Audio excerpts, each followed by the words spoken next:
saya beri judul Rest and Peace, pergi dalam damai sejahtera. Rest and Peace, itu biasa kalau ada orang mati ditulis Rest and Peace, artinya dikutip dari sini, read, pulang dalam damai sejahtera.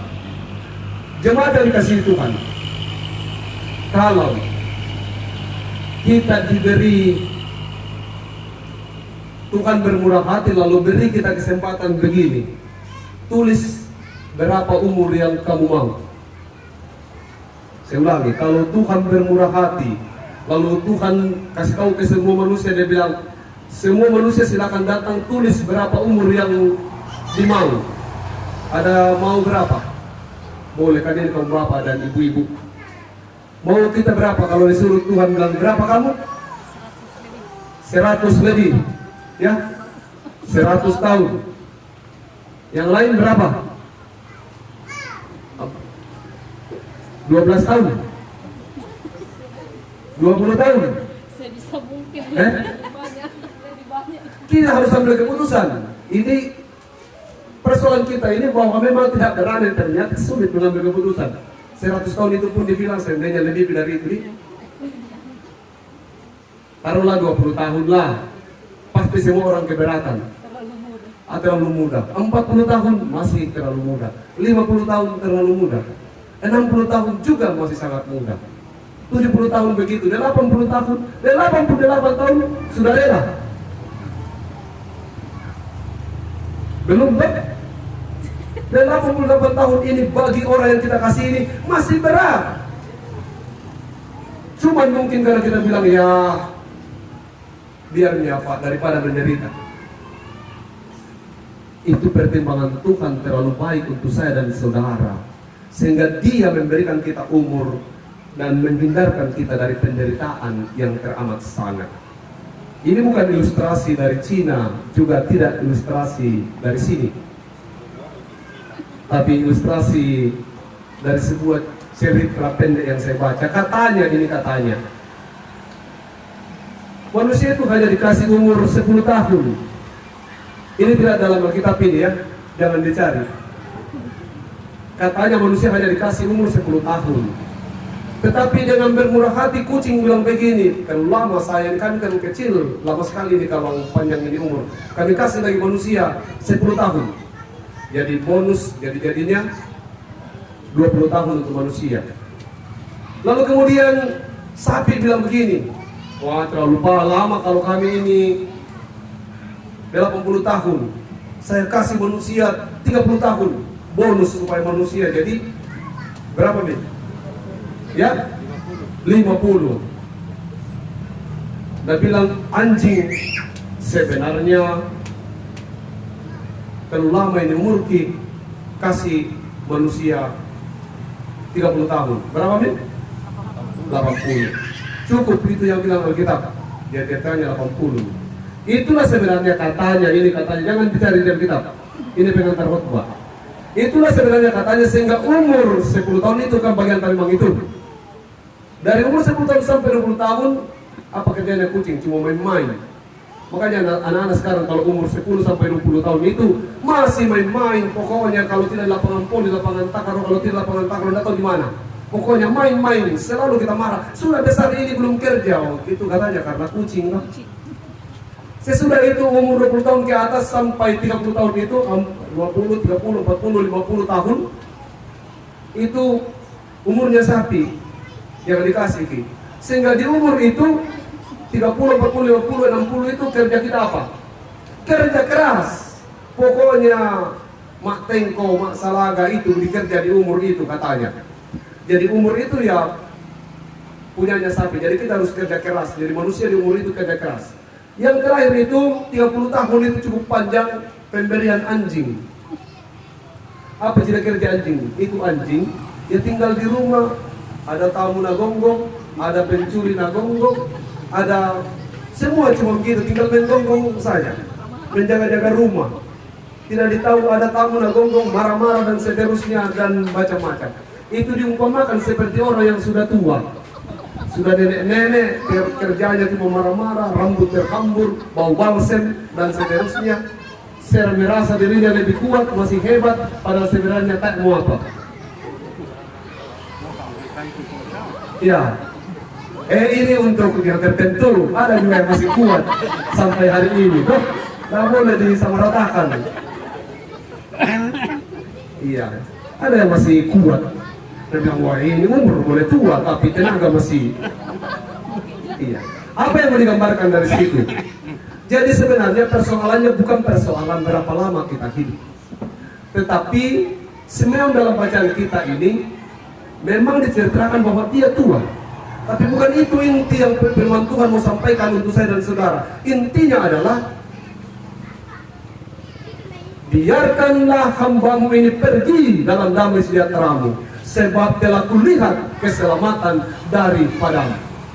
Mau 21, mau 25, mau 40, mau 30, mau 88 tahun, atau mau 100 tahun, tidak persoalan. Yang persoalan itu adalah apakah engkau telah melihat keselamatan yang daripadamu pada Tuhan. Oh, kalau ada orang diberi umur panjang, kita berharap bahwa dia bertahan dalam keselamatan yang dari Tuhan sampai dia menyelesaikan umurnya. Berhati-hatilah bahwa umur panjang juga itu bisa menjadi hal yang membuat kita terpisah dari Tuhan. Karena terlalu sakit akhirnya kita bilang, aduh, menderita tahu, dan seterusnya. Tapi kita bersyukur untuk umur panjang. Tapi yang paling inti di situ adalah bagaimana bahwa kemudian dalam perjalanan umur kita itu kita bertemu dengan juru selamat, bertemu dengan Tuhan. Simeon diberi umur panjang untuk apa? Untuk menunggu keselamatan yang dari Tuhan. Kalau saya dan saudara juga mungkin diberi umur panjang oleh Tuhan, untuk apa? Untuk menceritakan keselamatan yang sudah kita terima dari Tuhan. Sia-sialah kita hidup dan kemudian menjalani hidup ini kalau kita tidak mampu menceritakan bahwa umur panjang ini, hidup ini adalah pemberian Tuhan, dan di dalamnya saya mendapat kesempatan untuk menceritakan keselamatan yang saya sudah terima. Saya mendengar informasi bahwa orang tua kekasih ini di masa waktu masih sehat, dia cukup setia dalam persekutuan. Tapi tentu ketika di usianya yang sudah tua, pastilah dengan segala keterbatasan tidak bisa melakukan itu. Tapi satu keyakinan kita bahwa dia kemudian mengakhiri pertandingannya, rest in peace, kembali dalam damai sejahtera.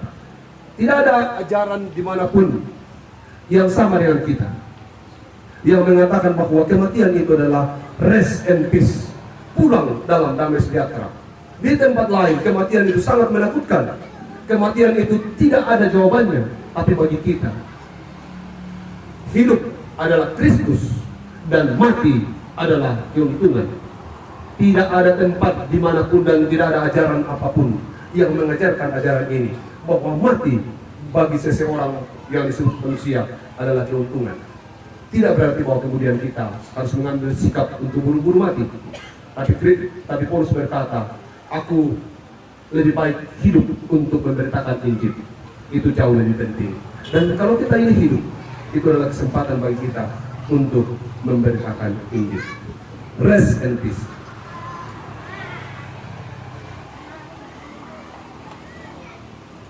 Keluarga dan jemaat yang dikasihi Tuhan, tadi itu ilustrasi, dan saya sampaikan ilustrasi yang tidak ada dalam Alkitab. Satu hal lagi, bahwa katanya rahasia umur panjang itu ada di kura-kura. Tahu kura-kura toh? Waktu kura-kura ditanya, ini ilustrasi juga tidak ada dalam Alkitab. Waktu kura-kura ditanya, apa itu kura-kura lebih, ada yang sampai 200-300 tahun, itu yang besarnya toh? Ditanya katanya, kura-kura apa rahasianya umur panjang? Rahasianya umur panjang menurut kura-kura adalah jalan saja dan tidak perlu urusan orang lain. Kalau ada masalah, kasih masuk kepala dalam cangkang, sembunyi. Biar diguling pura-pura mati, tidak ada yang bisa ganggu. Ular sawah tidak bisa telan, buaya tidak bisa telan. Aman kalau masuk dalam cangkang. Itu rahasia umur panjang dari kura-kura. Dia tidak mau mengurus hal-hal yang tidak penting. Dia fokus pada tujuannya. Dia akan berjalan menuju kepada tujuannya. Meski lambat perjalanannya, tapi dia pasti sampai. seharusnya apa yang saya sampaikan di sini sehubungan dengan rest and peace, fokuslah kepada perjalananmu menuju surga. Tujuan kita di sini adalah menuju kepada surga, menuju kepada kekekalan. Ada banyak gangguan, ada banyak tantangan, ada banyak masalah, akan banyak orang yang menggoda, ada banyak godaan, banyak ajaran yang akan datang. Fokuslah bahwa engkau ada di sini dan tujuanmu adalah surga. Dan kalau dalam perjalananmu menuju kepada surga itu engkau mendapat masalah, masuklah ke dalam cangkangmu, berlindunglah di dalam cangkangmu. Apa itu? Kalau ada masalah, masuklah ke dalam rumah Tuhan, maka engkau akan aman. Diguling bagaimanapun juga, tidak akan mampu orang membuka cangkang itu.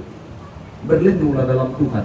Di tengah kesulitan yang sedang dialami ini, harapan kita hanya satu, masuk ke dalam hadirat Tuhan, lalu kemudian memohon perlindungannya. Pahami bahwa kepergian orang yang kita kasihi ini adalah rest and peace, pulang ke rumah Bapa. Yang disebut pulang ke rumah Bapa itu adalah proses menyenangkan. Saya kalau pulang kampung bahagia sekali. Perjalanan pulang kampung itu saya rasa sangat dekat. Tapi kalau sudah dari kampung mau kembali ke sini terlalu jauh rasanya. Kenapa? Karena saya yakin bahwa kalau saya pulang, maka saya akan berjumpa dengan orang-orang yang saya kasihi. Terakhir, waktu Habibie sakit, ini cerita juga, dia sangat takut mati. Orang bertanya kepadanya, bahkan saking takutnya dia kemudian berobat sampai ke Jerman. Lalu dia sembuh. Orang tanya, kenapa Habibie takut mati? Dia bilang begini, saya sangat takut mati karena yang saya pikirkan adalah apa yang akan terjadi buat Ainun. Ainun itu istrinya. Kalau saya mati, kasihan Ainun, saya tinggal sendiri.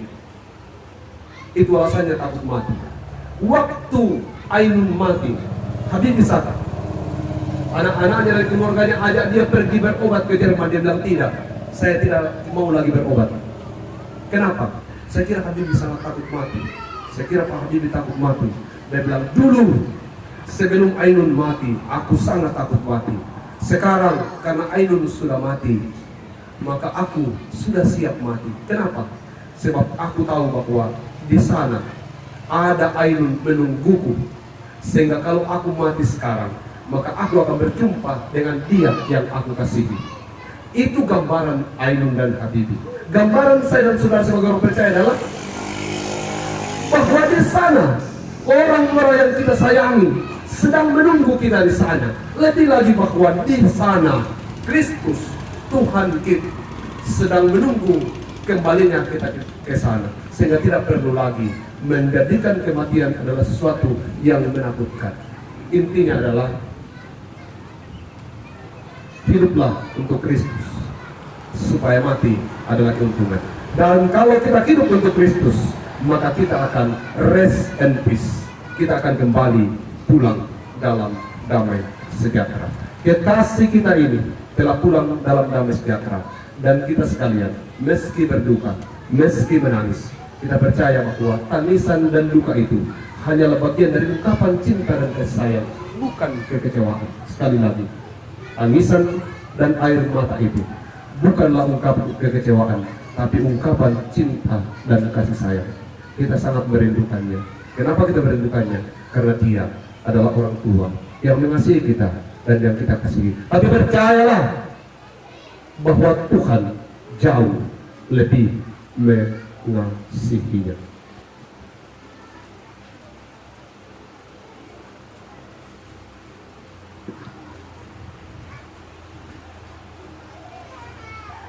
Allah mengerti, Allah peduli segala persoalan yang kita hadapi. Dia tidak akan pernah meninggalkan kita sendiri di tengah pergumulan ini. Tapi dia mengerti, dia terus menolong dan menyertai kita. Banyak perkara